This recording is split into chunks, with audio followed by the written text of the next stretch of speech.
Bien, vamos a comenzar entonces, para aprovechar bien nuestro tiempo. Hoy día entonces, como habíamos hecho algunos cambios de la distribución de ciertas temáticas en el tiempo, la temática que nos convoca hoy día es otro eje que ustedes, dentro del levantamiento de necesidades que hicimos en el semestre anterior, señalaron como algo que querían abordar, como una temática relevante, que es la relación de evaluación con la diversidad, ¿no?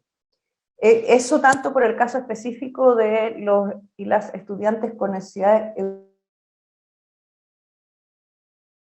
de atender la diversidad de ritmos, estilos y necesidades que habitan nuestras aulas en el presente, ¿no? En ese sentido, quisimos tener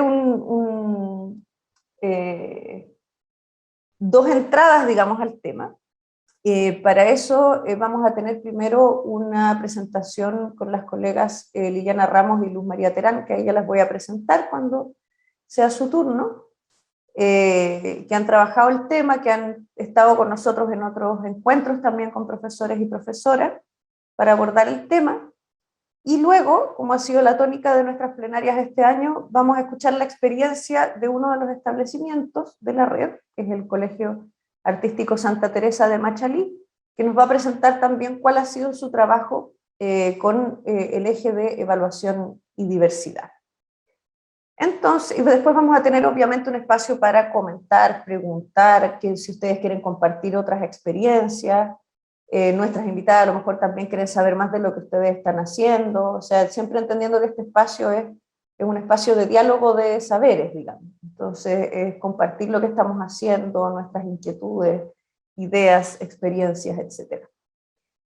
Entonces, voy a presentar primero a nuestras invitadas.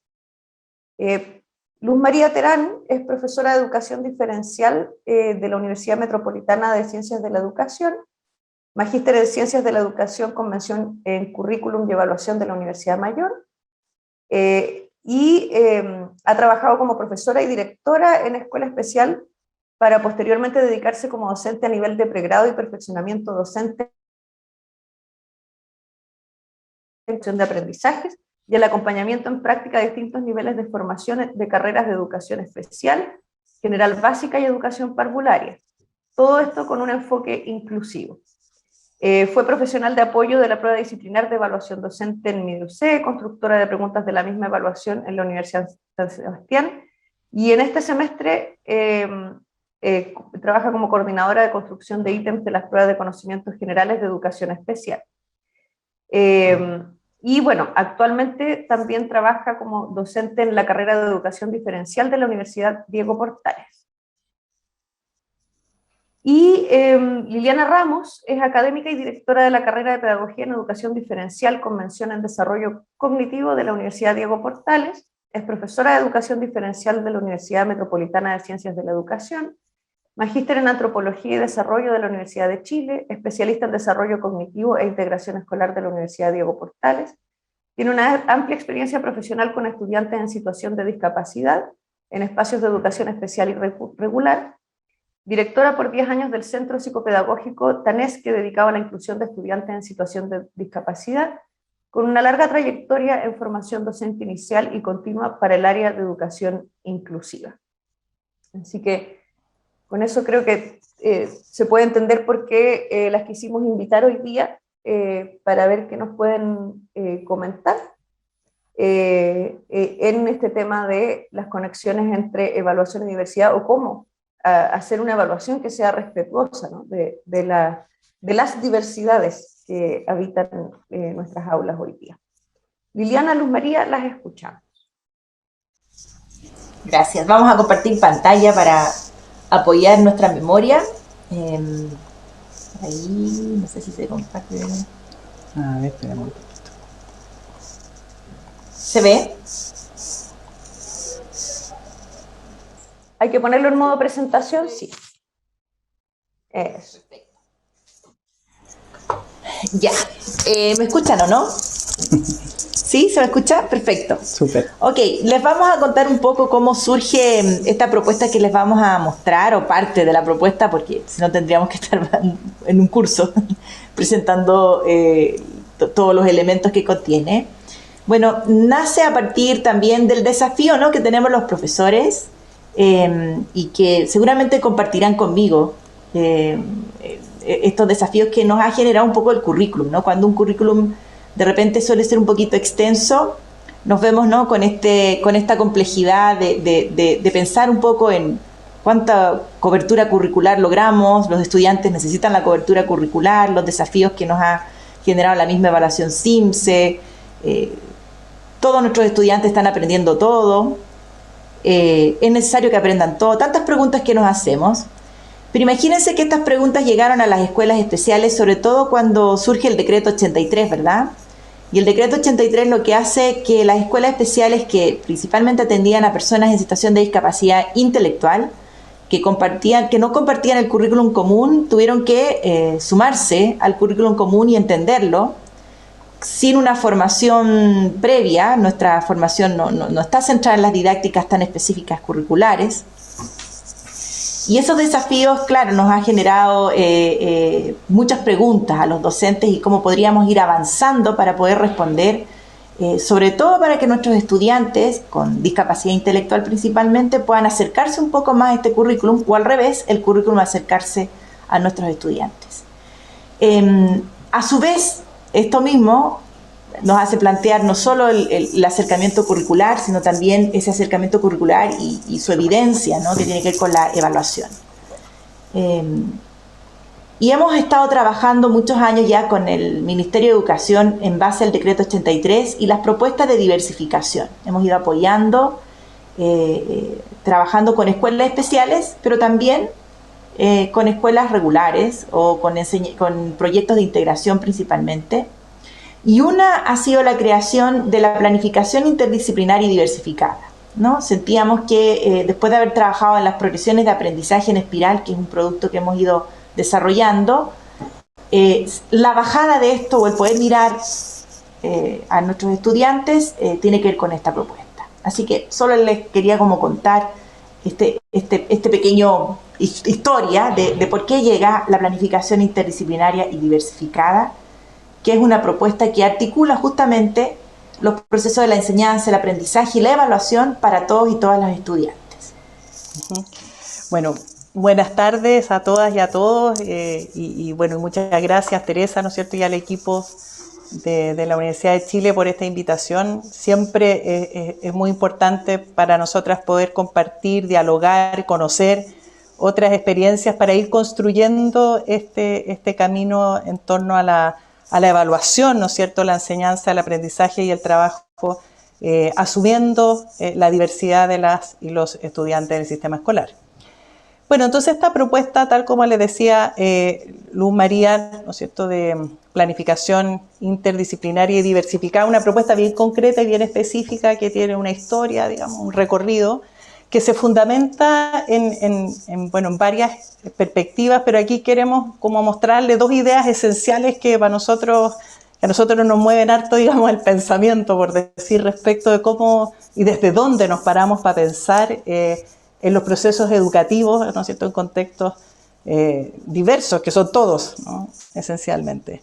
Pero particularmente cuando en esos contextos diversos nos encontramos además también con estudiantes que presentan una situación de discapacidad o que enfrentan mayores barreras para el aprendizaje y para participar en los procesos educativos. Entonces, una primera idea es esta que plantea Brunner, ¿no es cierto?, respecto a cómo nos representamos, ¿no es cierto?, la realidad, ¿no es cierto?, estas modalidades, de presentación, de representación de la realidad, que pasan por, perdón, que se me va esto acá lo que quiero hacer, espérenme un segundito, ahí sí. Que pasan, ¿no es cierto?, por o la acción concreta, ¿no es cierto?, con los objetos, o las imágenes, o esta visión más simbólica, ¿no es cierto?, de acceso a la realidad, y cómo estas distintas formas en que el ser humano se aproxima a la realidad pueden convivir en un mismo momento, ¿no es cierto?, nos podemos aproximar de estas distintas maneras a la realidad. Y que cuando lo pensamos nosotros en casos de estudiantes en situación de discapacidad y con necesidades de apoyo más complejas, por ejemplo, estudiantes con necesidades educativas múltiples o discapacidades múltiples, vemos que, bueno, acá se ponen en juego probablemente quizás mecanismos de acción en algunos casos más concretos, ¿no es cierto?, o más de imágenes, y eso no quiere decir que estos estudiantes tengan que estar fuera, ¿no?, de la propuesta educativa que está pensada o que es valorada, ¿no es cierto?, para todas y para todos, ¿no? O sea, el acceso, ¿no es cierto?, o las formas de representación a lo mejor pueden ser distintas y habría que ofrecer caminos distintos para todos, ¿no es cierto?, porque de alguna manera todos podríamos aprender y acceder a este aprendizaje a través de distintas modalidades. Y tiene que ver entonces con la segunda idea, ¿no?, que es la que plantea la Lani Florian. Esto parafraseamos, ¿no es cierto?, esta idea y que un poco la idea de la educación inclusiva, ¿no? No se trata de que nosotros generemos oportunidades de aprendizaje para un estándar, ¿no es cierto?, para una mayoría de sujetos que está como en la parte media de la curva normal, ¿no?, y que hagamos cosas distintas para los que están en los extremos, ¿no? Sino que más bien la idea es pensar en una educación que disponibilice, ¿no es cierto?, oportunidades para todas y para todos, ¿no?, a partir de estas distintas formas de representación de la realidad. Y eso es algo complejo, ¿no es cierto? Eso nos pone en tensión. En Chile estamos en una lógica más de integración que de inclusión, ¿no es cierto? Y el currículum regular se instala como la gran norma a la que se aspira a que todos lleguen, ¿no? Y quienes no llegan o llegan más lejos, entonces están como en una situación distinta y pensamos en cosas distintas para los distintos, ¿no? Entonces, como que el desafío para nosotros, y que llevamos hartos años con la LUN, nos conocemos hace muchos años, y con el equipo con el que trabajamos también. Entonces, nos hemos forzado a pensar, bueno, ¿y cómo hacer entonces una propuesta que sea diferente?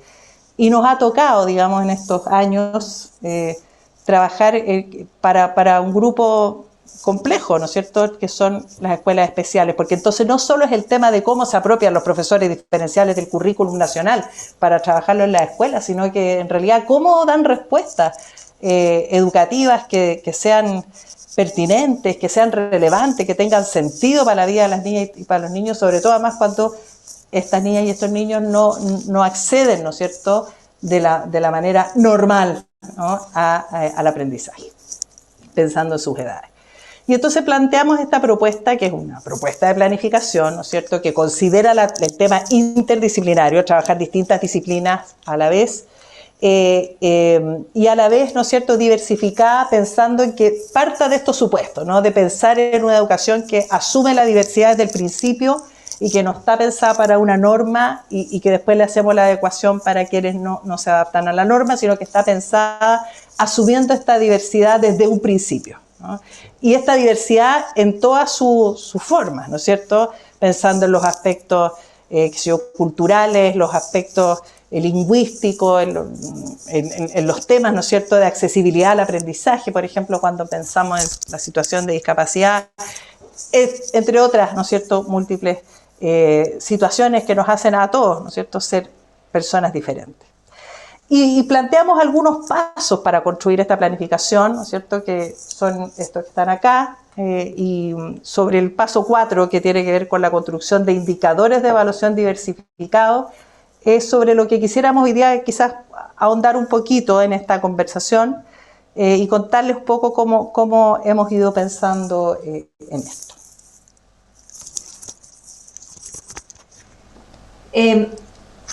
Detrás de esto, en sí, la propuesta lo que se basa y se formula en base a la lógica de la planificación inversa, que también lo plantea las orientaciones del decreto 67, donde esta planificación lo que nos hace es mirar desde los objetivos de aprendizaje principalmente cuál va a ser la experiencia evaluativa, cuál va a ser la evidencia evaluativa, la que vamos a vislumbrar, que nos va a permitir hacer esa relación con los objetivos, ver qué tan coherente va a ser nuestra planificación. Eso nos ayuda un poco la evidencia evaluativa.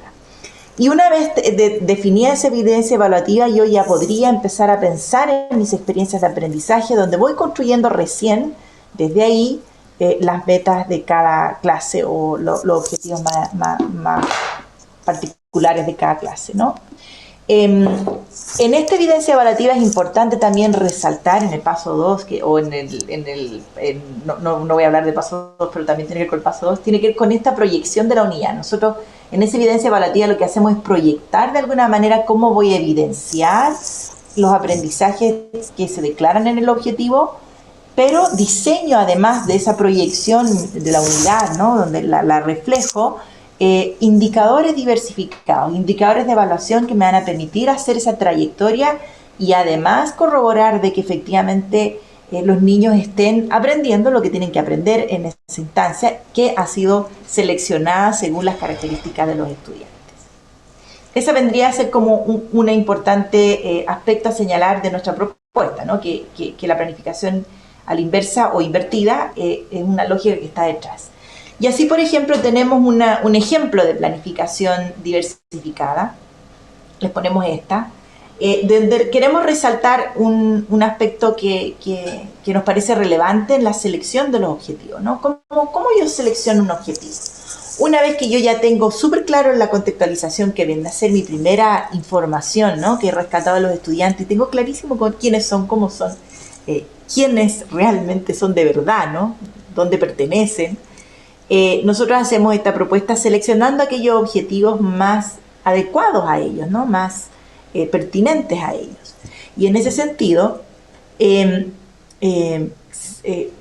un aspecto de la selección de los objetivos tiene que estar centrada en dos asignaturas que entregan las temáticas o la información que nos acercan al mundo, ¿no? Que es las ciencias naturales y las ciencias sociales en sus ámbitos de historia, geografía. Estas son las dos asignaturas que nosotros les llamamos, cuando seleccionamos objetivos, seleccionamos aquel objetivo de cualquiera de estas dos asignaturas como objetivo conductor, ¿no? El que me va a guiar y orientar o relacionar también los distintos otros objetivos que yo voy a seleccionar para trabajar.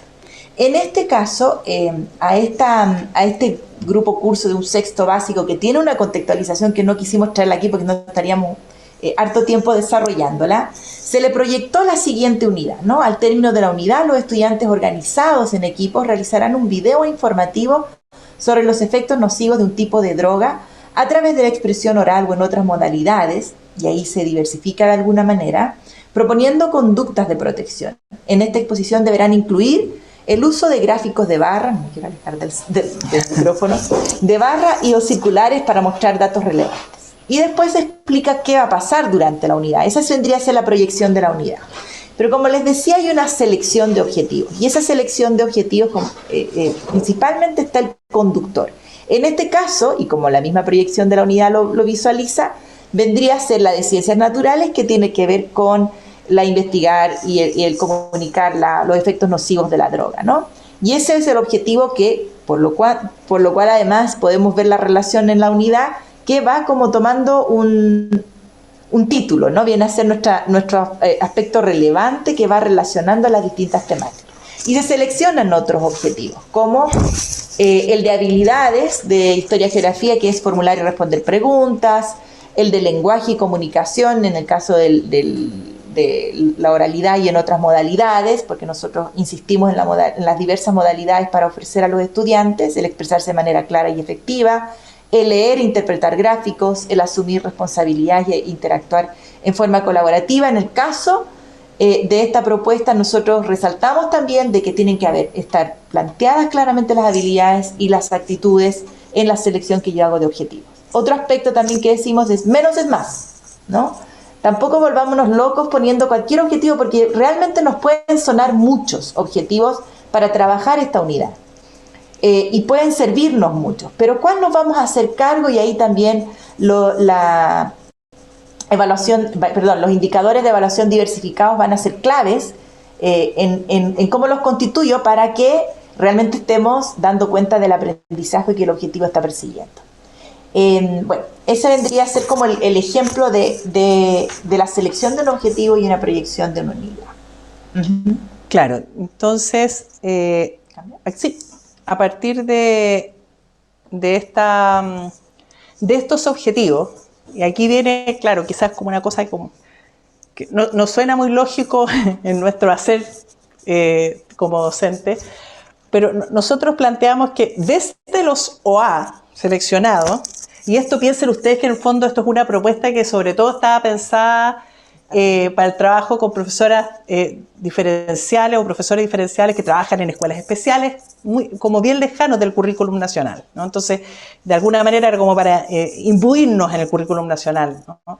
Entonces, claro, no es que esto tenga que ser así ni que sea un modelo rígido. Nosotros proponemos, por ejemplo, esto de que la asignatura de ciencias nos dan temática, pero también, que si yo, la asignatura de orientación nos entrega un montón de temáticas y objetivos de la asignatura de artes que pueden ser como darnos la temática nuclear e ir trabajando, que sé yo, de manera más instrumental con otros. En fin, digamos, todo esto son propuestas, pero en este caso concreto trabajamos además con estas asignaturas porque era parte del desafío, ¿no es cierto?, por lo menos poder trabajar con estas 4 asignaturas básicas y que las escuelas especiales empezaran a abordarlas de manera más completa, podríamos decir. Bueno, entonces, de estos objetivos de aprendizaje, nosotros proponemos que se derive y se construyan criterios o indicadores de evaluación diversificados, y para construir esos indicadores de evaluación diversificados nosotros proponemos criterios de diversificación, ¿ya? O sea, y son estos 6 criterios de diversificación. Entonces, la idea es como contarles un poquito cuáles son y en qué se fundamentan, ¿ya? Son el primero, que tiene que ver con poner en relación habilidades y conocimientos de distintas asignaturas, o sea, que pone en juego la idea de la interdisciplinariedad. Ese es el primer criterio. Entonces, cuando formulamos un indicador de evaluación, decimos, bueno, ojalá que esté este criterio puesto, ¿no? Porque nos va a ayudar entonces a hacer sinergia entre las distintas asignaturas del currículum en una propuesta educativa que nosotros queramos implementar. Otro criterio, el segundo, es ampliar el significado de los conocimientos, y esto tiene que ver con considerar, ¿no es cierto?, la diversidad más cultural, lingüística, religiosa, de género, entre otras, que está presente, ¿no es cierto?, entre nuestros estudiantes, y que eso se haga explícito, se haga visible en criterios, en indicadores de evaluación diversificados a través de este criterio. El tercer criterio para diversificar indicadores de evaluación tiene que ver con variar niveles de complejidad, entendiendo la complejidad como cantidad de unidades de información que se ponen en juego en lo que estamos pidiendo, o la cercanía, lejanía que tiene esta información con nuestras o nuestros estudiantes, ya considerando obviamente las características del grupo. El cuarto criterio de diversificación de indicadores de evaluación tiene que ver con la variación de niveles de abstracción. Igual raya en la línea con los niveles de complejidad, ¿no es cierto?, pero no es exactamente lo mismo, y la abstracción tiene que ver más bien como con esta distancia cognitiva del objeto, ¿no?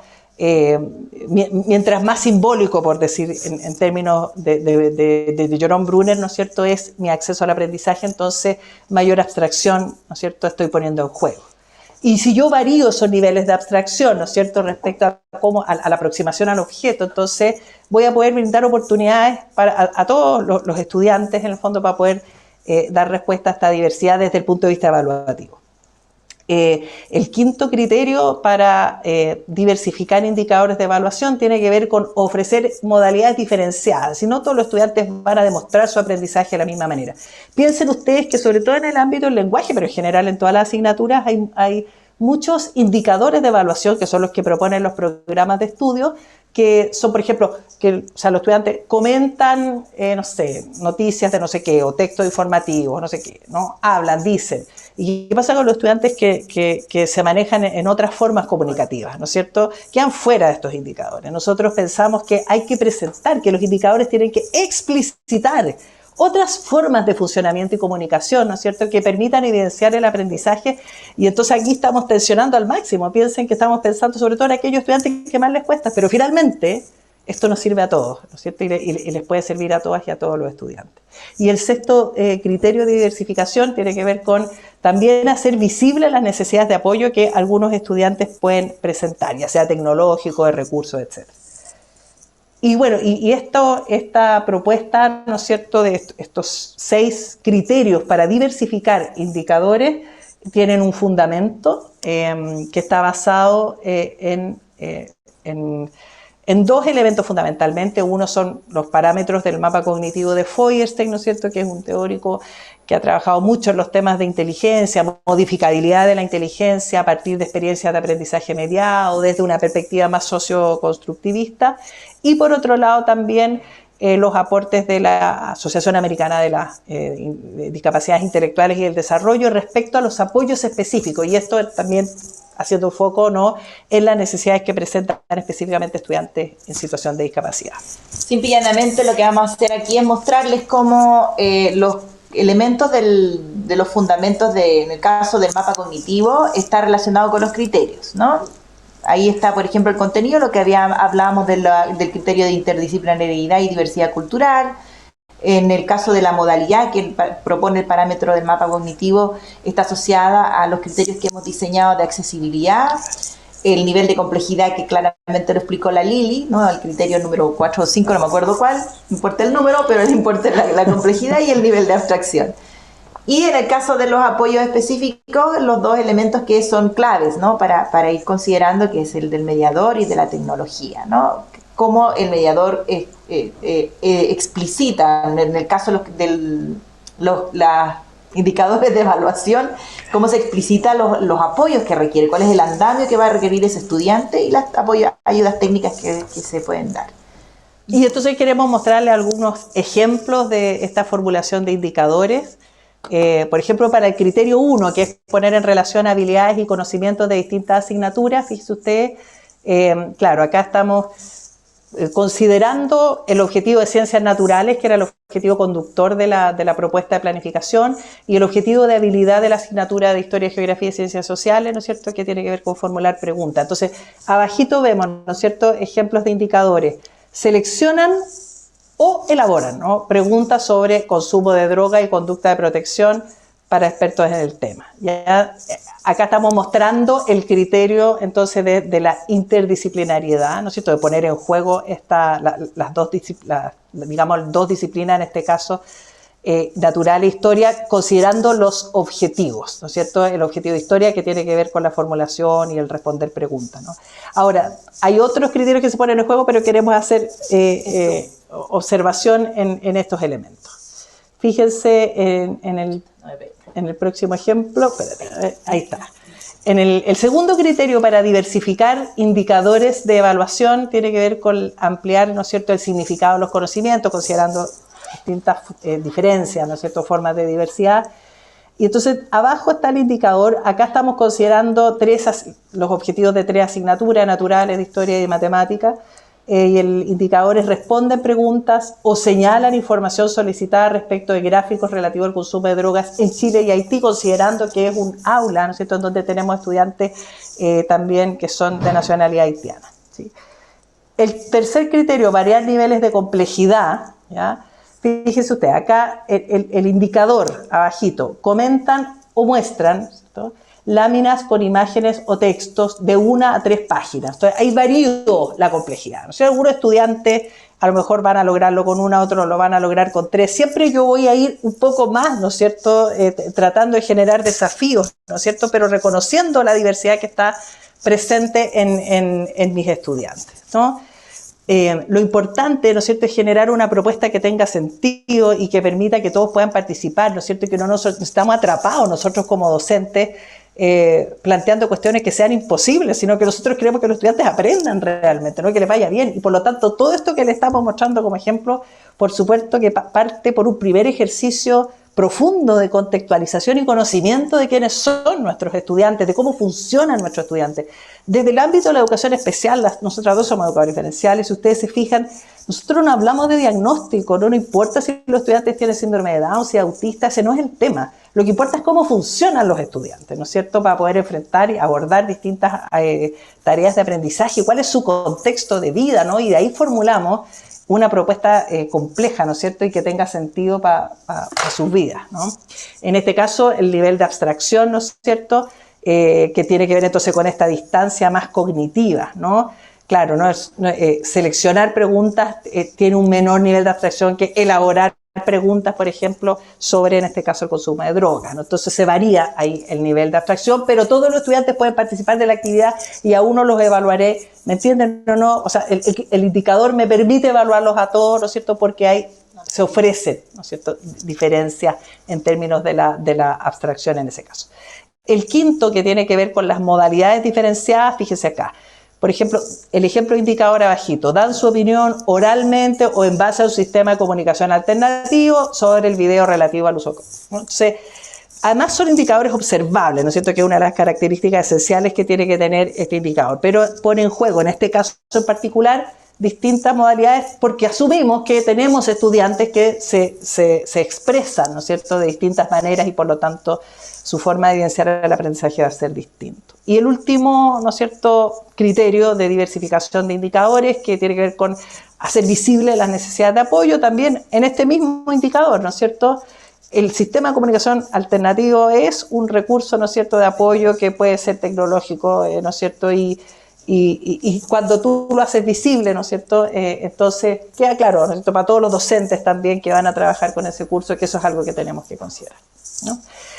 Y bueno, eso queríamos comentarlo. Yo creo que hasta aquí llegaba nuestra presentación. Creo que lo hicimos en el tiempo, María Teresa, ¿no es cierto? Sí, muy bien en el tiempo. A ver, como rescatar varias cosas, ¿no? Yo creo que varios y varias de los participantes detectan ciertos elementos comunes con lo que nosotros trabajamos desde la lógica de evaluación para el aprendizaje. Por ejemplo, esta idea de proyectar una unidad didáctica que al mismo tiempo recoge evidencia evaluativa, es decir, que no disociamos el momento de la evaluación del momento del trabajo didáctico en aula, sino que hay una integración de didáctica y evaluación que se preocupa además y que no está centrado en el instrumento, sino que está centrado en la recogida permanente de evidencia en beneficio de los estudiantes y considerando también la pertinencia, ¿no?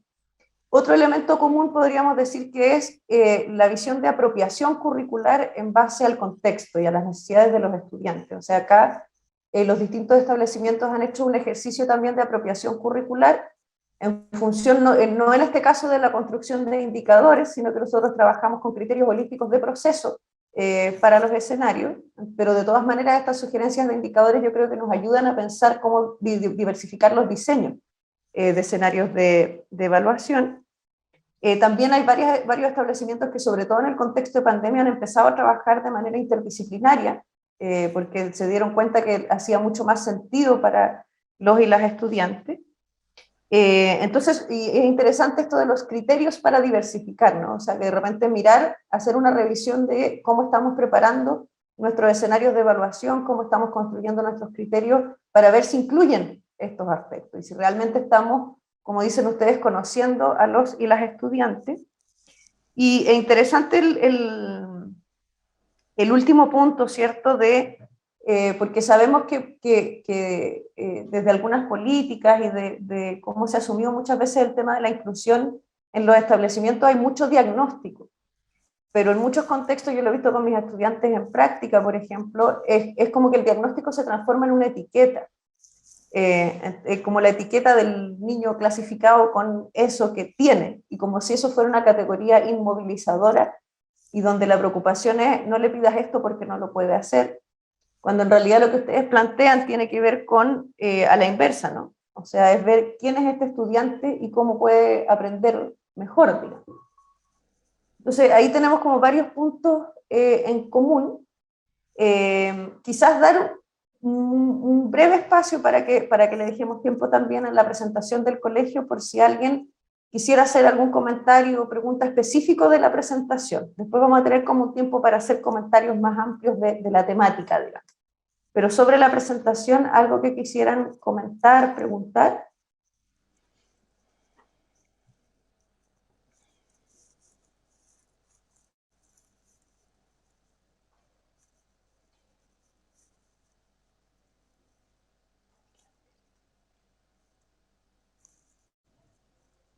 Estamos procesando todavía, parece.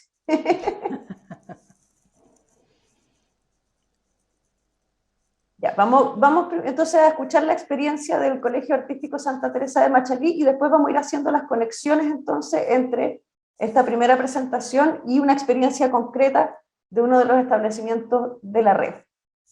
Entonces, ¿quién iba a presentar? ¿Catalina?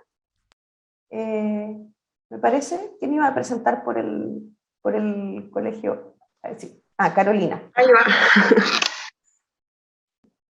Hola, buenas tardes. Va a presentar todo el equipo PIE del colegio. Vamos a comentar algunos conceptos previos y luego vamos a comentar una experiencia de evaluación y diversidad que se dio en nuestro colegio.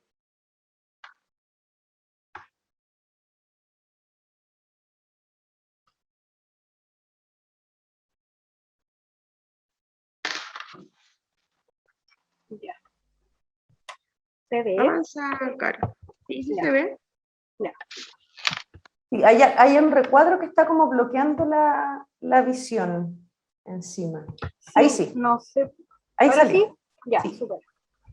Ahí sí. Bueno, como primer concepto, tenemos la codocencia, que es donde uno o dos profesionales o profesores realizan clases compartiendo el mismo espacio y realizando y llevando a cabo los mismos objetivos de aprendizaje con la finalidad de realizar un trabajo considerando la diversidad presente en el aula. ¿Ya? Y cuando hablamos de diversidad, distinguimos esta como diversos orígenes culturales, sociales, diversas capacidades para comprender la información, diferentes gustos, diferentes intereses, diferentes ritmos y estilos de aprendizaje.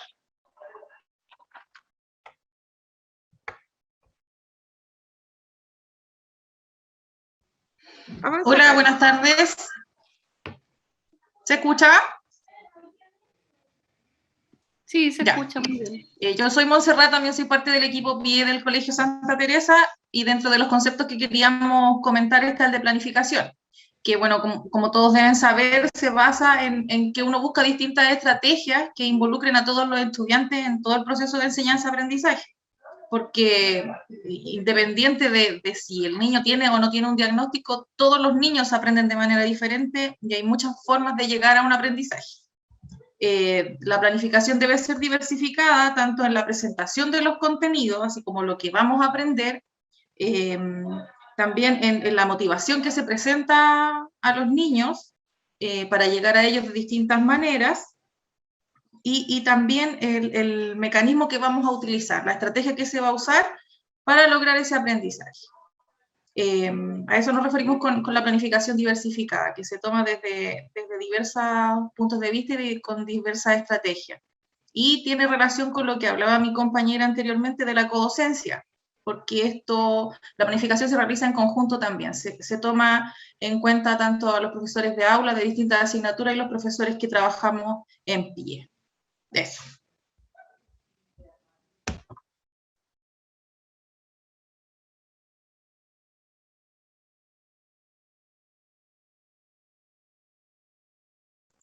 Hola, buenas tardes. Mi nombre es Andrea, también soy educadora del Colegio Artístico. Nosotros también queríamos comentar sobre la evaluación que se está haciendo durante todo el proceso. Esta evaluación se hace desde que se comienza a trabajar en el primer trimestre hasta llegar a la finalización de cada trimestre. Este es un proceso sistemático en el que los estudiantes van adquiriendo los aprendizajes a través de él. Se puede evidenciar el proceso de enseñanza y aprendizaje. Esta evaluación considera la participación de los estudiantes como forma activa, no como la forma tradicional que se destacaba por ser una participación pasiva de los estudiantes y dinámica, la que estamos utilizando nosotros ahora, que es el ABP. Bueno, todos estos procesos que hemos estado hablando sobre la planificación y la evaluación están compuestos por varias acciones que generan un formato de planificación con diferentes agentes, por ejemplo, la gente del estudiante, los docentes, el espacio educativo y los recursos educativos que se están utilizando dentro de las aulas y del colegio.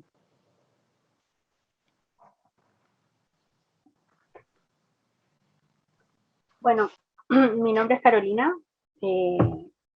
Principalmente en nuestro ejemplo de evaluación y diversidad, nos centramos en un alumno de séptimo básico, ¿ya? Su nombre es Ramiro, él tiene un diagnóstico del espectro autista. Primero que todo, debemos destacar que la participación de la familia en este caso es nuestro punto más importante, ¿ya? Tenemos que pensar que para lograr que la evaluación y la diversidad se vean todas inmersas, necesitamos trabajar en conjunto con la familia, ¿ya? Entonces, Ramiro, generalmente nosotros elaboramos un equipo de trabajo donde no solo trabajamos con los docentes, sino que también están insertos en esta evaluación, en este trabajo colaborativo, todo el equipo de integración, ya sean las educadoras, que somos nosotras, como también los profesionales que están en nuestro colegio, ya sea la kinesióloga, la psicóloga o la terapeuta ocupacional, ¿ya? ¿Qué destacamos nosotros de nuestra escuela? Que al trabajar nosotros por medio de ABP, o sea, basado en proyectos, nos facilita el proceso de enseñanza-aprendizaje, ¿ya? Nos hace llegar de una forma más fácil con los niños, ya que cuando trabajamos por medio de proyectos, ocupamos muchas asignaturas, ¿ya? Entonces, abarcamos un gran campo y a su vez, los chiquillos se les facilita llegar a estos conocimientos, ¿ya? ¿Cómo trabajamos esto? Lo trabajamos con evidencias constantes de los avances que va teniendo el alumno, ¿ya? Esto, como lo mencioné anteriormente, con el equipo completo, se van trabajando con los avances ya sea en clases, como la evidencia que el alumno entrega, como la información que la familia nos entrega, ¿ya? Entonces es un trabajo colaborativo entre todos, ¿ya? El ejemplo que queremos que ahora ustedes vean es el producto final de Ramiro, ¿ya? Donde aquí está involucrada la asignatura de lenguaje y teatro, que siempre trabajan en conjuntos en nuestro colegio, lenguaje y teatro, pero a su vez ahora se le sumó artes, música, danza y tecnología, ¿ya? Tenemos entonces 6 asignaturas que están trabajando en conjunto, ¿ya? Donde el alumno logra elaborar y analizar textos y obras de teatro, ¿ya? Ya sean de forma visual o escrita, ¿ya? Elaboran un teatro de sombras o un teatro chino, ¿ya? Y a esto le adjuntan música, efectos especiales y los personajes característicos para lograr este proyecto, ¿ya? ¿Me avisan si se escucha bien, por favor?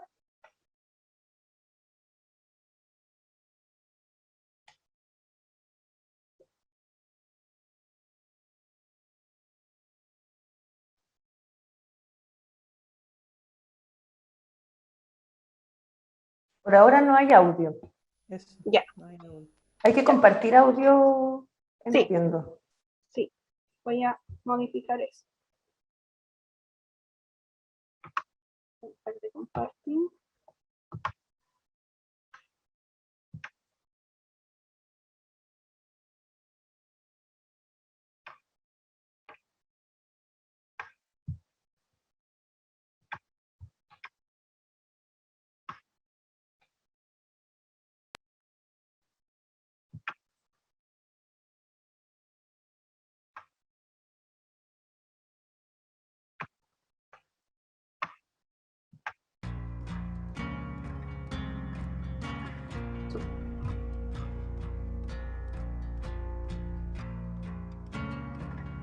En lo más profundo de la floresta amazónica, un grupo de cazadores se reúnen antes de salir en busca de animales para su cacería. están reunidos en torno a la hoguera, hablando y contando historia de sus hechos como cazadores. Yo soy un valiente cazador. Mato a todos los animales que se me cruzan por delante, aunque no necesite su carne para alimentarme. No deberías hacer eso. ¿Por acaso no temes al terrible Mapinguari? ¿Y qué es un Mapinguari?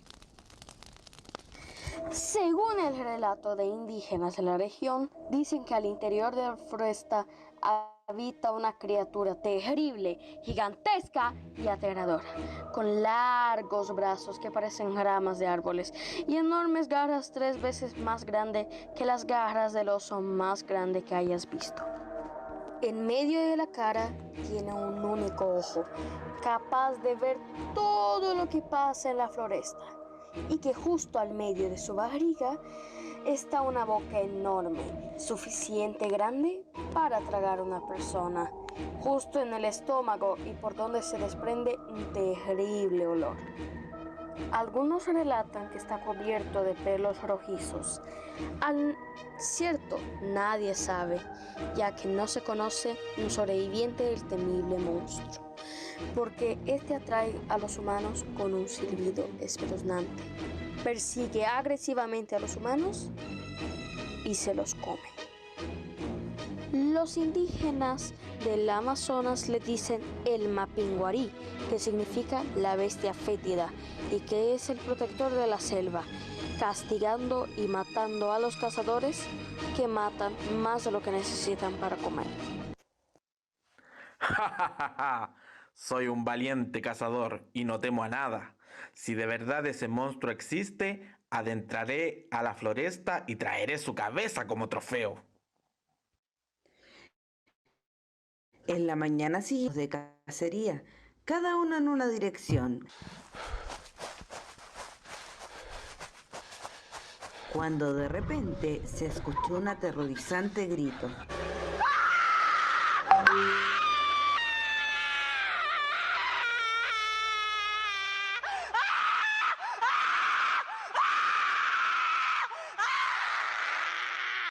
Se podía oír a kilómetros de distancia, haciendo eco por la selva. Escalofriante.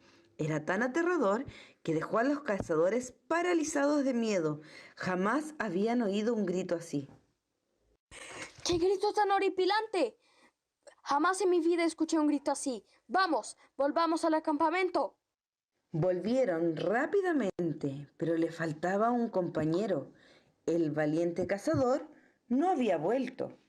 ¿Y dónde está el valiente cazador? ¡Vamos todos a buscarlo! Y salieron todos a su procura. Cuando por fin, después de mucho buscar, encontraron a una mamá ciervo. A su lado, su recién nacido cachorro. Disfrutaban de la paz y de la tranquilidad de la floresta.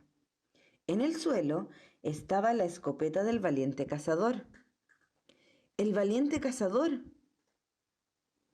Del valiente cazador jamás se supo de él.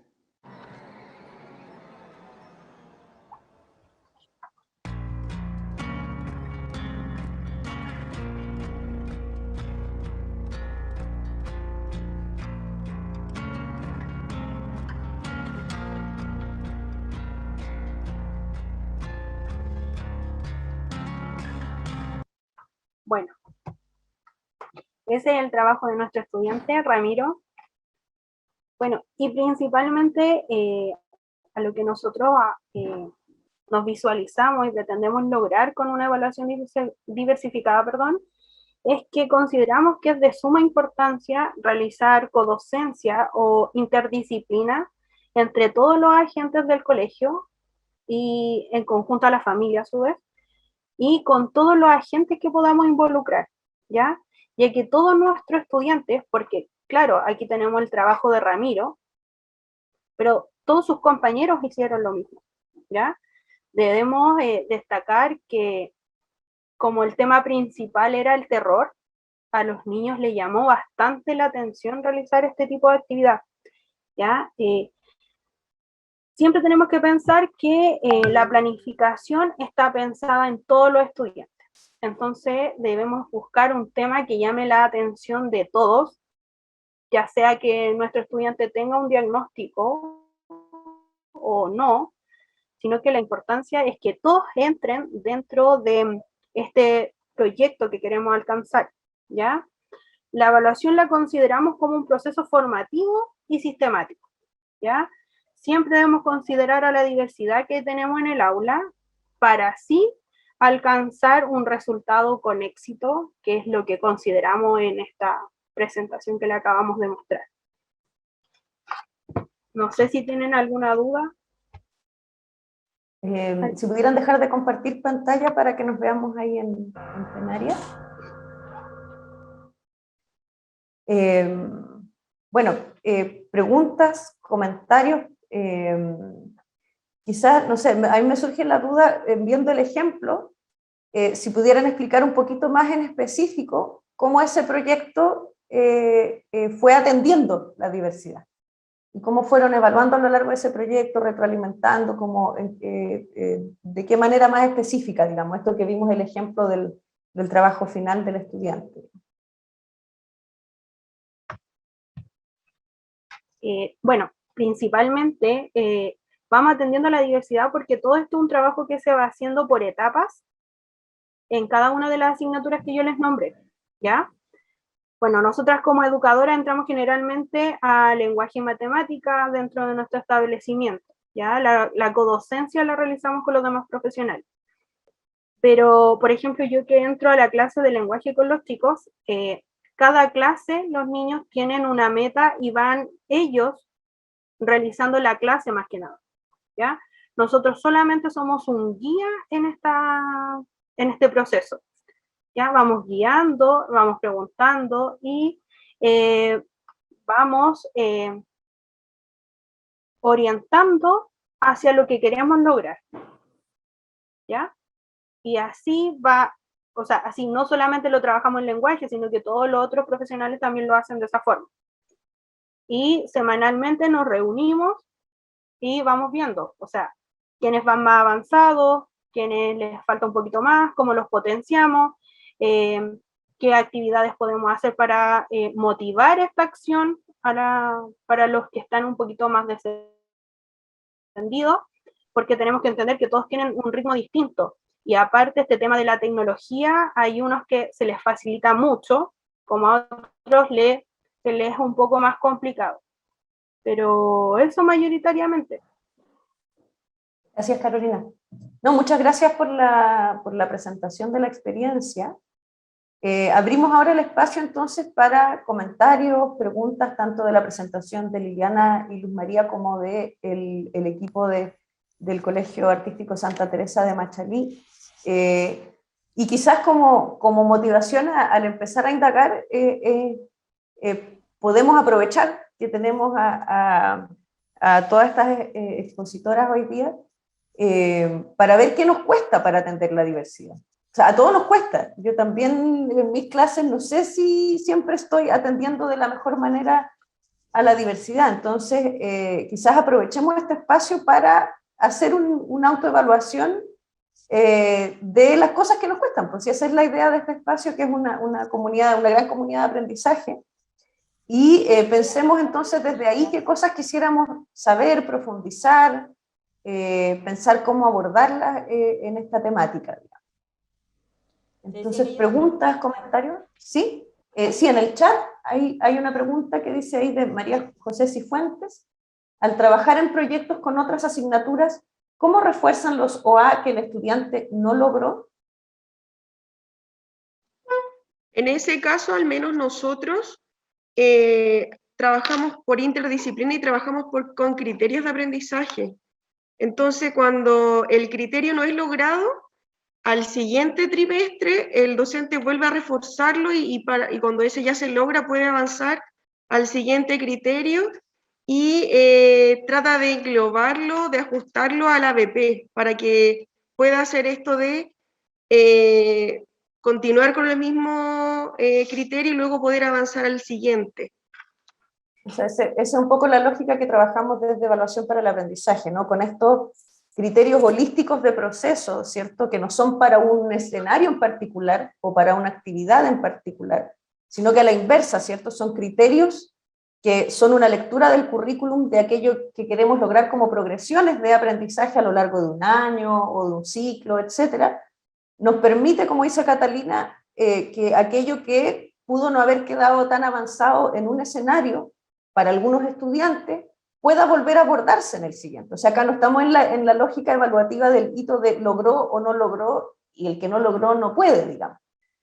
Sino que como los contenidos que trabajamos están al servicio de esos aprendizajes centrales expresados en los criterios, eso se puede volver a trabajar. Entonces ahí, claro, ahí lo que dice María José, si se vuelve a evaluar nuevamente. O sea, se siguen trabajando a lo largo del año, según entiendo por lo que dice Catalina, ¿no? Sí, disculpa, sí, es que nosotros lo entendemos, como mencionaba Catalina, como utilizamos criterio, al final es durante todo el proceso. Si algo queda inconcluso, sigue avanzando. Nosotros, no, por ejemplo, la meta no es ya, el que lo logró queda aquí y el que no también, no, nosotros seguimos hasta que todos cumplan la meta, como un proceso. Es interesante porque tenemos la cabeza muy formateada para la cobertura, ¿no? Y el pasar la materia. Entonces, como que una vez que pasó una materia, ya pasó. En cambio, es interesante la perspectiva que nos plantean aquí Catalina y Carolina de un proceso más recursivo, ¿no? Y más flexible, que también permite respetar mayormente la diversidad. O sea, el que no lo haya logrado en este momento no significa que no lo logré nunca más en la vida, digamos, sino que necesito una nueva oportunidad y eso implica ir ajustando los escenarios de evaluación a lo largo del año, ¿cierto? Para que pueda ocurrir así.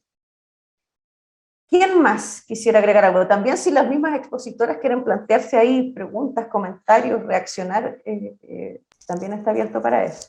Justamente, no sé si en relación a la evaluación, yo creo que tiene que ver con lo que tú planteas, Tere, ¿no? O sea, el enfoque que hay detrás de cómo miramos lo recursivo que es el aprendizaje, además, ¿no? Y cómo respondemos a lo recursivo. Y nosotras estamos como dando harta vuelta y que decíamos que podíamos aprovechar hoy, ¿no? Que están tantos profesores expertos acá en trabajar con distintos estudiantes, a los desafíos que nos enfrentamos en la sala de clases, no solo con los estudiantes, sino también con la diversificación de la enseñanza y con el currículum en sí, ¿no? Que genera un desafío y es una barrera. El currículum en sí puede generar una barrera, a no ser que yo mire desde otra perspectiva y acerque el currículum a los estudiantes para darle ese sentido que ustedes, por ejemplo, le dieron en un proyecto, ¿no? En nuestro caso, nosotros no nos casamos con proyectos, pero hablamos de unidades y una proyección de una unidad, pero que tiene una lógica bastante parecida, ¿no? Interdisciplinariamente. Y en esa lógica, una de las temáticas, voy a hacer un esfuerzo, si me permiten.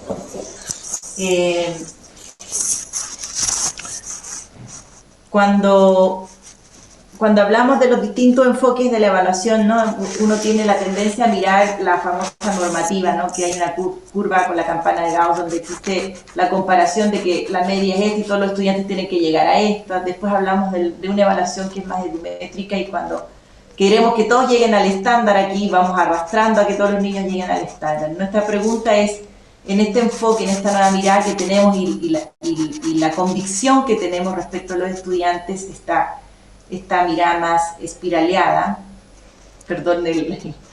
espiraleada, donde no hay un inicio, o efectivamente hay un inicio, pero es un inicio que se retoma, ya no dibujas que la mayoría tendría que llegar aquí, o que la mayoría tendría que llegar aquí, sino lo que dibujas es, porque nosotros pensamos que el dibujo va como un niño podría estar acá, como otro niño podría estar acá, un niño podría estar acá, un niño podría estar acá, en el aprendizaje y en esa intención. Entonces, esta lógica es muy compleja de asentarnos, ¿verdad, Tere? O sea, es muy compleja de asentarnos, ¿verdad, profesores? Porque efectivamente hay un sistema que nos dice, igual tiene que cumplir, pero nosotros no estamos diciendo que no lo está cumpliendo, igual está avanzando en su propia... Claro, es la diferencia de foco, ¿no? El foco en llegar a una meta y el foco en el proceso. O sea, es proceso-resultado. Yo creo que quienes estamos acá hemos logrado como darle valor a ese proceso y hemos visto que ese proceso es distinto para cada estudiante, digamos, que de pronto el centrarnos excesivamente en la meta o en la normalidad nos desvía, digamos, del aprendizaje genuino finalmente. Ahora, eso tiene hartas implicancias en términos de todas las políticas de evaluación externa, ¿no? Que están basadas en las curvas, ¿no? Entonces, ¿hasta dónde son capaces de captar, digamos, estas progresiones en el aprendizaje más complejas y no solamente el ajuste a un estándar homogéneo y externo, digamos? ¿Quién más quisiera? Propia, ¿no? Perdón. La meta vendría a ser propia de cada estudiante. Entonces, claro, Ramiro, en el caso del ejemplo que Carolina presenta o que la escuela presenta, es bien interesante, ¿no? Ellas hacen esta distinción. Existe Ramiro y, claro, desde esa perspectiva podríamos estar hablando de integración, ¿no? Pero después ellas dicen, no, esta fue una actividad que todos los estudiantes participan, entonces ya se mira un enfoque más inclusivo. En ese caso, claro, había que destacar porque seguramente Ramiro presentaba algunos desafíos para la enseñanza. Bueno, entonces, más preguntas, comentarios, reacciones. Yo sé que esto es un tema que es álgido y por eso se levantó como preocupación. Así que con toda la sinceridad que tenemos que tener con aquello que nos cuesta también. O sea, como aprovechen de compartir inquietudes, quizás compartir otras experiencias también. ¿Quién quisiera comentar, preguntar?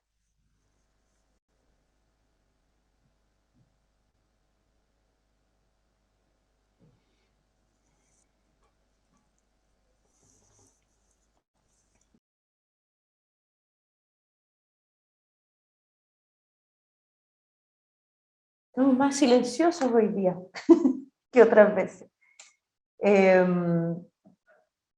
Bueno, voy a partir entonces haciéndoles una pregunta a todas nuestras expositoras de hoy, digamos, en el sentido de, desde su experiencia, ya sea de codocencia, investigación, trabajo con colegas, etcétera, ¿cuáles son, qué formas de ignorar la diversidad tenemos habitualmente los profes en el aula?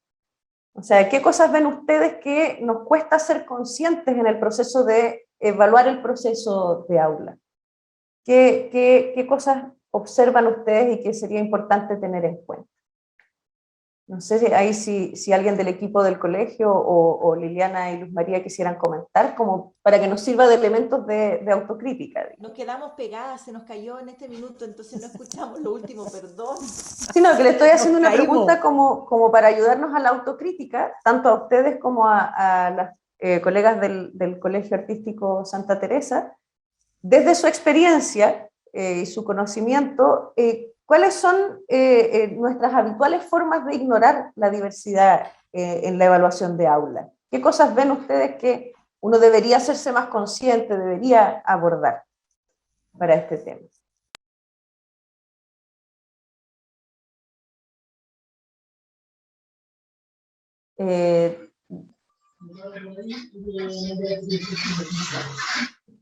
¿Quién va a hablar primero? ¿Montserrat iba a decir algo por eso? Hasta después de la endodoncia. ¿Sí? Montserrat, ¿tú ibas a decir algo?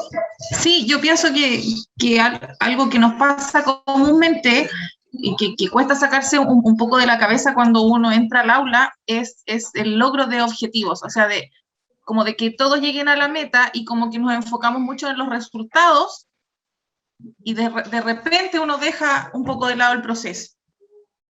A mí al menos me ha pasado algunas veces. Uno se enfoca en los resultados que a uno le exigen de repente también, que tenemos que llegar con todos a un mismo nivel, en el mismo tiempo, en los 8 meses de clases que tenemos durante el año, y tenemos las unidades, y tenemos que pasar de la 1 a la 2, porque hay un periodo de tiempo, y después viene la 3, y después viene la 4. Ahora en el colegio que estoy trabajando aquí en Santa Teresa funciona igual de otra manera, porque es bien transversal todo y todo es interdisciplinario, así como que todo puede pasar. Entonces se manejan tiempos diferentes, como la evaluación es progresiva, se evalúa el proceso completo, los niños tienen ese tiempo de que si uno se demora más en una parte, tiene el tiempo para conseguir esa habilidad o objetivo. y si avanza más en otro, también puede seguir avanzando y no tiene que estar esperando al resto. Entonces, en eso se está trabajando. Cuesta, es difícil, cuesta acostumbrarse a planificar de esa manera, tanto las clases como las evaluaciones. Pero yo creo que estamos como encaminándonos. Yo siento que sí se está dando resultados y eso me gusta mucho.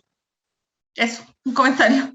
Sí, o sea, recordemos también que en esta red hay eliminación de calificaciones, ¿no? Eso significa que no tenemos la preocupación del hito de tener que llegar para la nota en tal fecha y el que no llegó le va a ir mal, digamos, sino que vamos en este proceso recursivo en el que podemos ir retomando, podemos volver a trabajar, pero claro, como dice Montserrat, cuesta sacarse eso del chip todavía porque claro, esa es la cultura evaluativa que hemos habitado por mucho tiempo, ¿no? Y lo que dice Montserrat también implica el que se pueda trabajar bien con uno de los principios de evaluación para el aprendizaje, que es valorar todos los logros, ¿no? No solo al que llegó a la meta, digamos, a la expectativa o al nivel más alto de la progresión, sino que ir dándole valor a los pequeños avances que hace cada estudiante, porque eso se nos olvida, ¿no? O sea, como en la retroalimentación muchas veces la felicitación viene para el que alcanzó esa expectativa máxima y no nos damos cuenta que hay uno que hizo un pequeño avance y que es un tremendo avance para ese estudiante, y eso también hay que retroalimentarlo, valorarlo, visibilizarlo, digamos. O sea, también en evaluación para el aprendizaje, por eso es un enfoque en que los que habitualmente quedan como los que están sentados atrás y que ya se los da como casos perdidos, empiezan a aparecer, porque pueden demostrar aprendizaje de otra forma, porque se les permite visibilizar su aprendizaje de otra manera. Digamos. Gracias, Montserrat.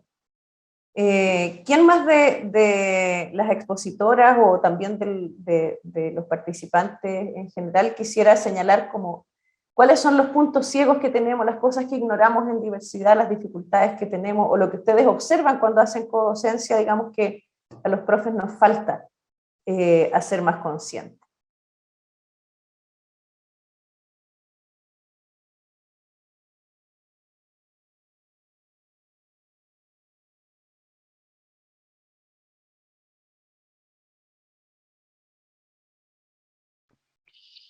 Yo creo que nos falta generar una comunidad de aprendizaje y efectivamente realizar codocencia. No sé si es por falta de confianza en algunos casos, por falta de tiempo para poder diseñar la planificación en conjunto, pero como que no hemos logrado, al menos en mi realidad, comprender que el estudiante es una responsabilidad compartida. No es un niño del PIE que está en mi sala, ¿no? Que es un estudiante del colegio como todos y que entre todos tenemos que trabajar para sacarlo adelante. Yo creo que hay mucho que hacer desde el PIE y desde la educación tradicional en formar duplas, equipos de aula potentes que sean capaces de sacar adelante a los niños y mirarlo desde la capacidad.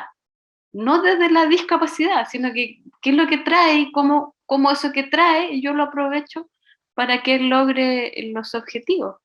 Yo soy profesora de educación general básica, entonces siempre me ha hecho un poco ruido esto de que cómo de pronto el PIE le pone el techo y te dice, no, eso no se lo preguntes porque no lo va a lograr, pero ¿cómo lo sabemos si no lo hemos intentado?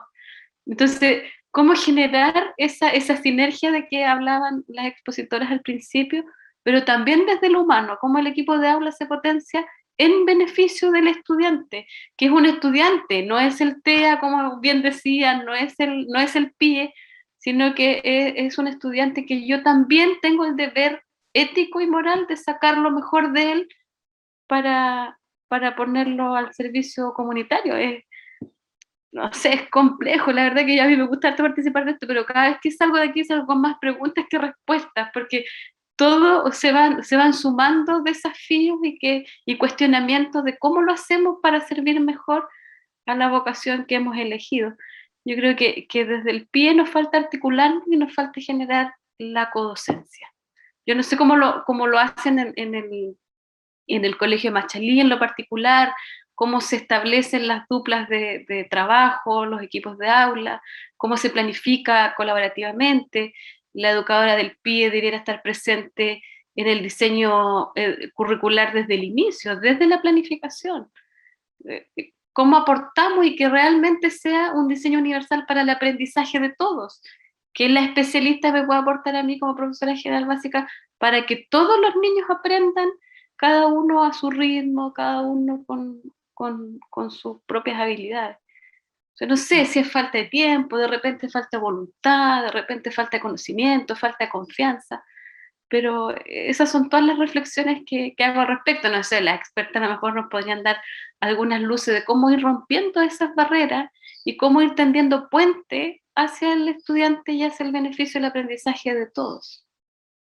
Gracias, Natalia. Y bueno, yo creo que también bajar las ansiedades en el sentido que la codocencia es un tema que empezó hace poco, digamos, y que llevábamos mucho rato con esta idea del PIE como un reino aparte, digamos, de los establecimientos, y como me ha tocado estar en clases donde se sacaba estudiantes que iban al PIE, digamos, y el estudiante PIE era como una categoría móvil, digamos, y que no estaba trabajando con el grupo, digamos. Entonces el tema de la codocencia es más o menos reciente y como todo cambio es lento e implica cambiar nuestras culturas laborales, profesionales.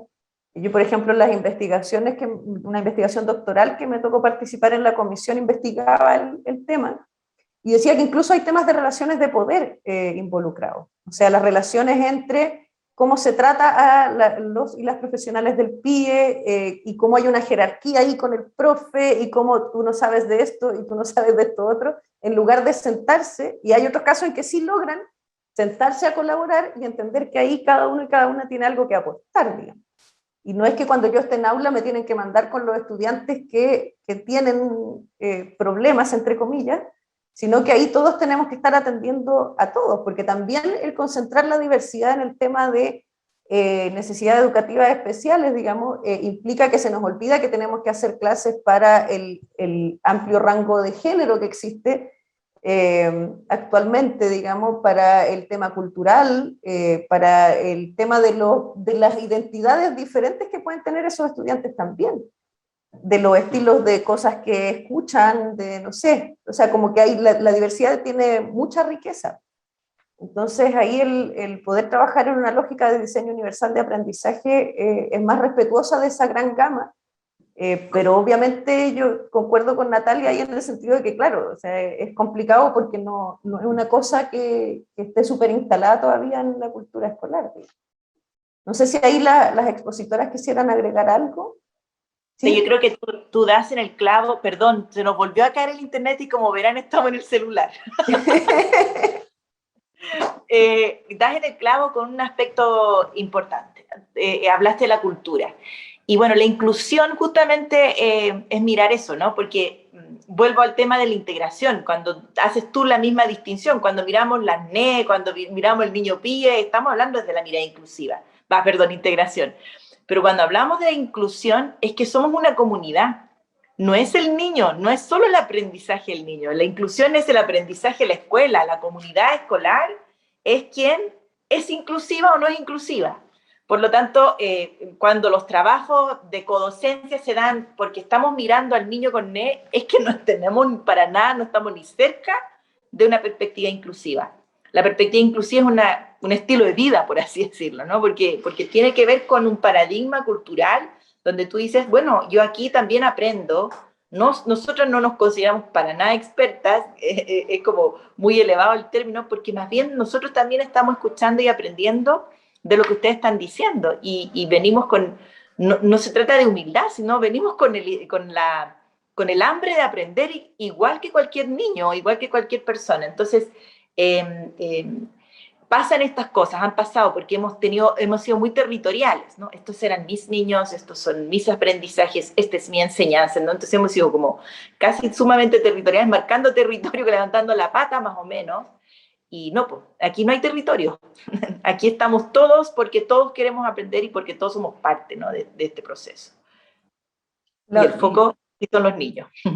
Me recuerda la otra vez que estuvimos en un conversatorio sobre temas de evaluación y género, y una de las conclusiones tenía que ver con que el primer ejercicio que uno tiene que hacer es ver qué diversidades me cruzan primero.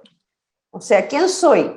quién soy en género, quién soy cognitivamente, quién soy en todas esas cosas, y darme cuenta que estoy con otros y otras que tienen esas diversidades, porque si no hago ese ejercicio, podemos estar concentrándonos en el niño o la niña, como decían las colegas, y por ejemplo olvidarnos que también pasa que cuando estamos haciendo evaluación a través de pregunta y respuesta en el aula, en ciencias, por ejemplo, suele suceder que se le da la palabra más a los niños y no a las niñas, por ejemplo.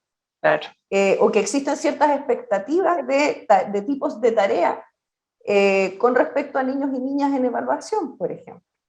Entonces, yo creo que lo difícil de atender diversidad en evaluación es que uno tiene que hacer un autoanálisis muy profundo y reflexivo de cómo uno ve o invisibiliza la diversidad cotidianamente en el aula. Y que no es solo la diversidad de alguien que tenga un diagnóstico en específico, sino que es todas esas diversidades que cruzan el aula. O sea, ¿qué tanto espacio estoy dando para todas esas diversidades, digamos?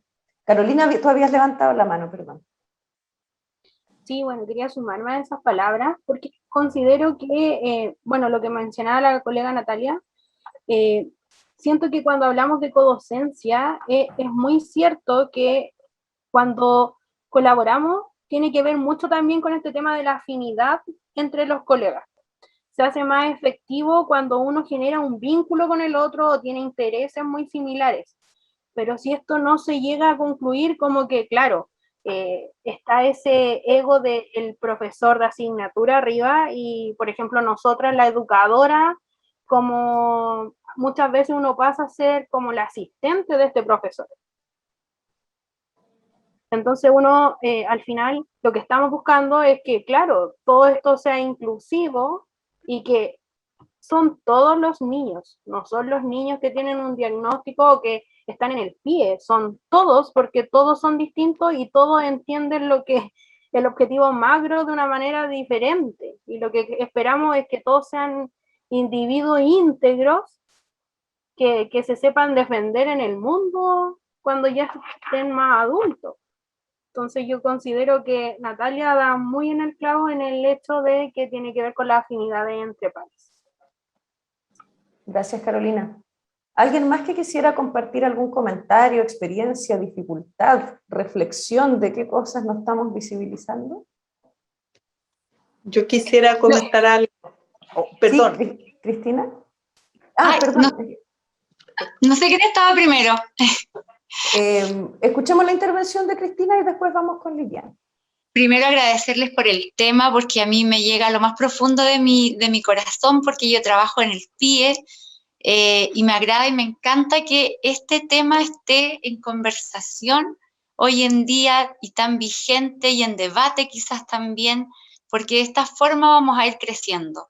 Quizás mi mirada un poco visionaria dice el PIE no debiese existir, porque debiésemos estar todos en el aula, pero trabajando para todos los estudiantes. Pero yo llevo un par de años en este trabajo y partí en la época en que éramos un proyecto de integración, cuando ni siquiera éramos un programa, y llegar al aula fue muy difícil.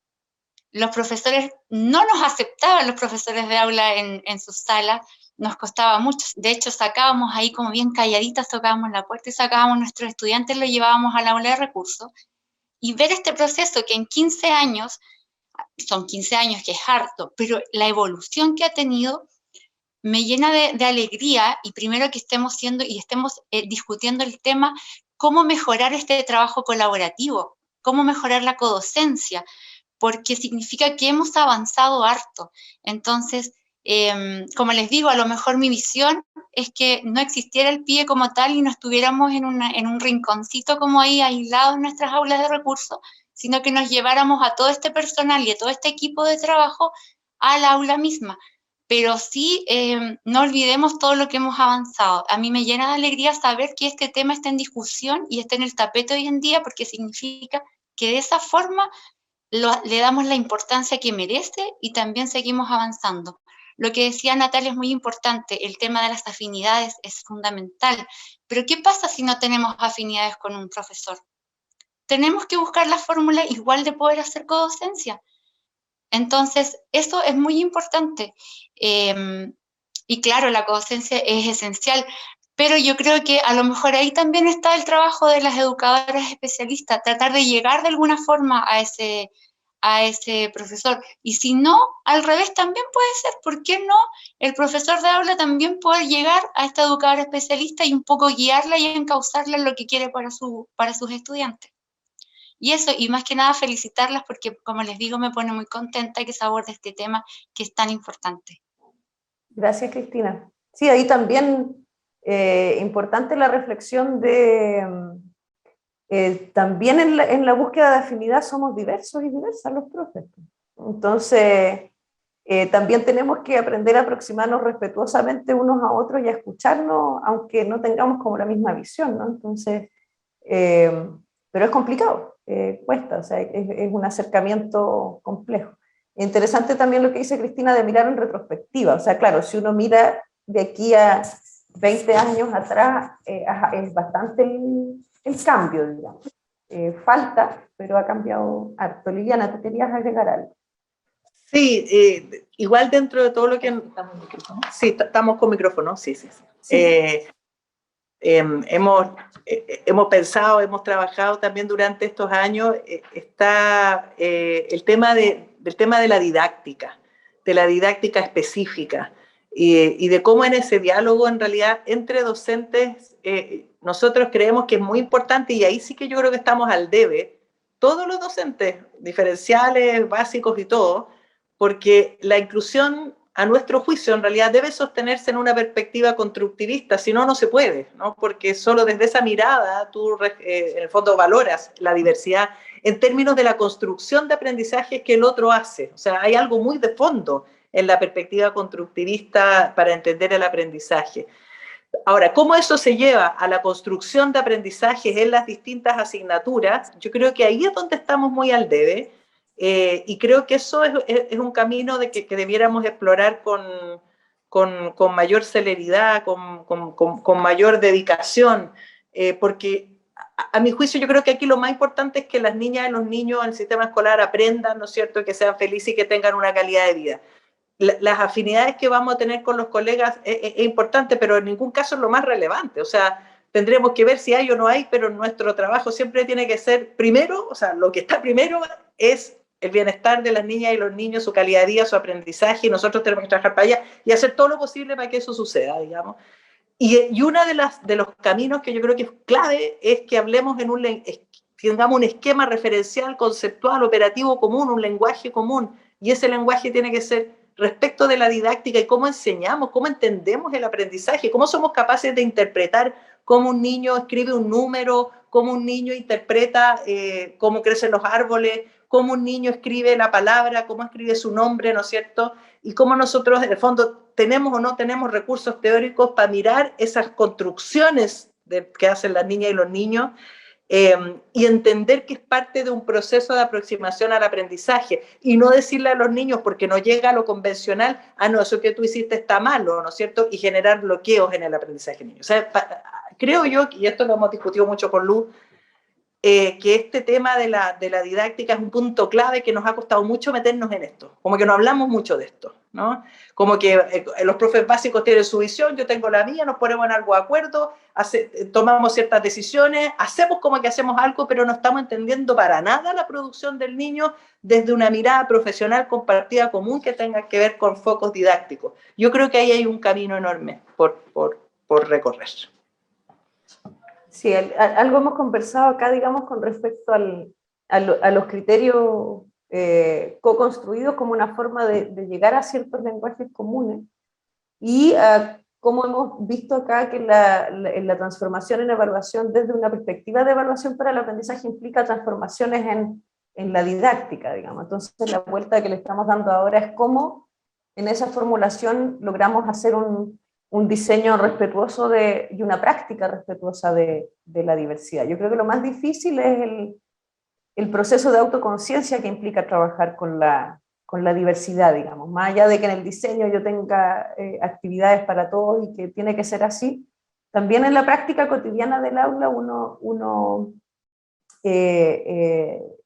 no siempre está como consciente de todas las diversidades que tiene que atender y cómo, digamos. Bueno, estamos llegando al cierre de la sesión. Primero pedirles que en el chat nos dejen algún comentario final de con qué se van de la sesión de hoy. Retroalimentación, porque eso a nosotros nos sirve también para poder ir mejorando las plenarias, poder ir trabajando, sobre todo que hoy día hubo un poco más de silencio que otras veces, entonces me interesa saber ahí qué se quedaron pensando, digamos, a partir de lo presentado. Entonces, si pueden ir poniendo en el chat, y mientras entonces vamos a dar la palabra a Liliana y Luz María y a alguna de las colegas del Colegio Artístico Santa Teresa de Machalí para que den alguna palabra de cierre para el encuentro de hoy. Liliana, Luz María. Bueno, agradecerles la invitación, nos encanta compartir experiencias, realmente nos encanta, o sea, nosotros creemos que la teoría surge desde la práctica, nada más que desde ahí, así que muy contentas de haber estado acá, empujar porque siempre la mirada respetuosa, como dices tú, esté presente. Se nos está acá muriendo el tema, ya se está muriendo esta cuestión. Ay, ya, pero aguantaron hasta el final con la conexión. Muy bien.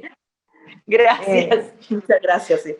Bueno, y del equipo del colegio, no sé quién quisiera dar algunas palabras de cierre. Y recuerden ir dejando en el chat algún comentario para saber con qué se quedan de la sesión de hoy. Sí, nosotros como equipo PI, como colegio también agradecemos que se den estas instancias para poder comentar y hablar de evaluación y diversidad. La verdad es que nos pareció como equipo algo súper interesante. Yo en lo personal me quedo muy contenta y siento que fue una sesión para reflexionar y quizás muchas personas van a quedar con muchas dudas quizás y con mucho para reflexionar y pensar sobre lo que es la diversidad que cuesta quizás a algunos profesores llevar a cabo. Y bueno, también comentar que, como dijeron las expositoras, estamos en un periodo de transición de lo que es la integración hacia la inclusión. Así que bueno que más personas se vayan encantando con esto que es la diversidad y vamos entendiendo todo este proceso. Gracias, Catalina. O sea, quizás el punto de partida, ¿no?, es conversar el tema, porque por lo que escucho también existe la percepción desde los equipos PIE que es un tema que no se conversa, que no se reflexiona, sino que se va asumiendo como en la práctica. Entonces, a lo mejor en algún tiempo de reflexión que se pueda tener en la escuela, el punto de partida es hacer un espacio como este, pero en la comunidad, digamos, escolar. Y ver cómo se está atendiendo, cuáles son los problemas, qué puentes tenemos que hacer para que se pueda hacer una codocencia efectiva, ¿no? Porque si ni siquiera lo hemos puesto como tema, es complejo que podamos llegar a practicarlo. No hemos tenido todavía comentarios en el chat de con qué se van de la sesión de hoy. Ahí, bueno, Liliana nos dice que les interesa lo de los criterios holísticos, ahí lo podemos conversar en algún momento. Y no sé si de los participantes, alguien más que no haya sido de quienes expusieron, quisiera hacer un último comentario de con qué se va.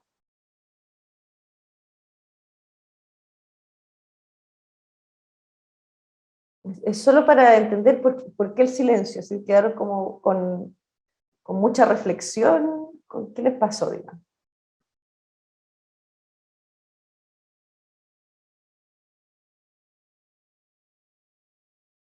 Es un tema que todavía nos resulta muy lejano.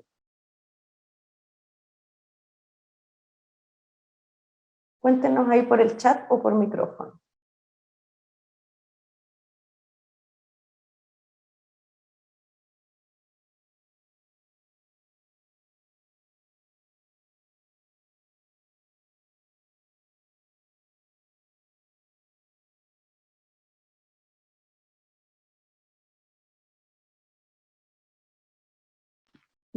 Pero yo creo que es una realidad que nos cuesta nomás. Yo creo que el silencio es por lo difícil que es realizar un trabajo desde la inclusión, respetuoso de todos los ritmos, de todos los tiempos. Yo creo que interpreto el silencio como cómo lo podríamos hacer mejor.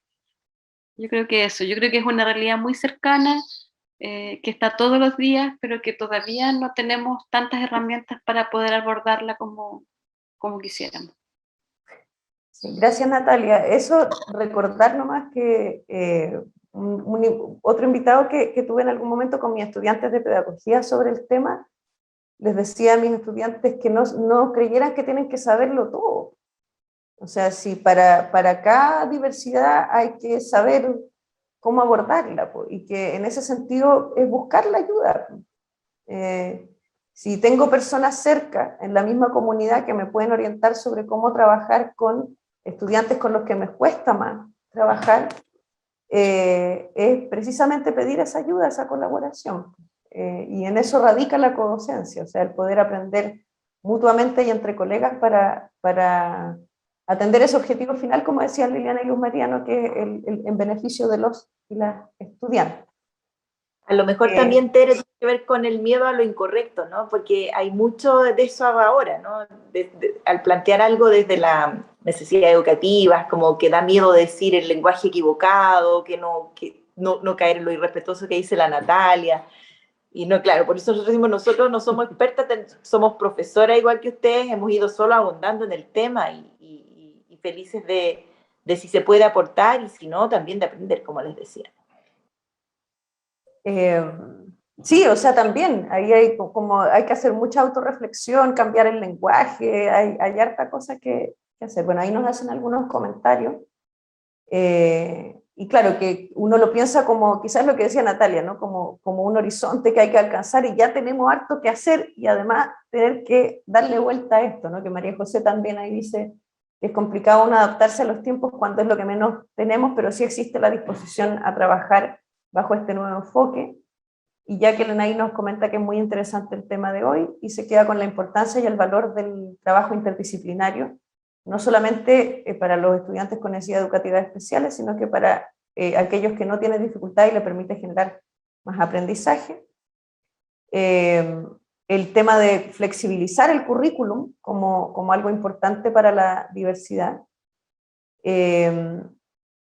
Y bueno, y también la valoración de las instancias de reflexión y de compartir experiencia entre colegas. Muchas gracias por sus comentarios.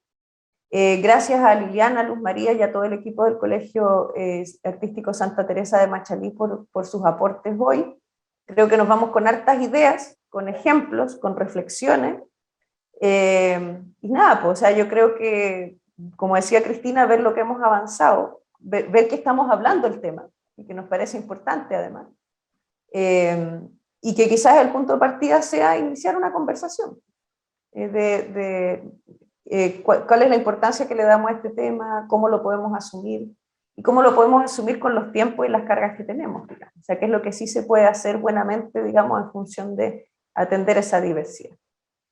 Y también, pues, o sea, todo esto en el marco de una cultura evaluativa que no nos favorece en esa línea, digamos, tanto a nivel de política nacional como de culturas escolares que por mucho tiempo estuvieron en otra lógica. Así que muchas gracias, nos vemos en la próxima plenaria, que tiene que ver con la participación de los y las estudiantes en los procesos de evaluación. Y luego nos queda una última plenaria de cierre, y esos serían como los temas que nos van quedando por este año.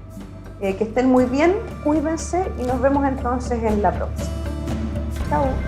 Chao, muchas gracias. Chao, chao. Muchas gracias.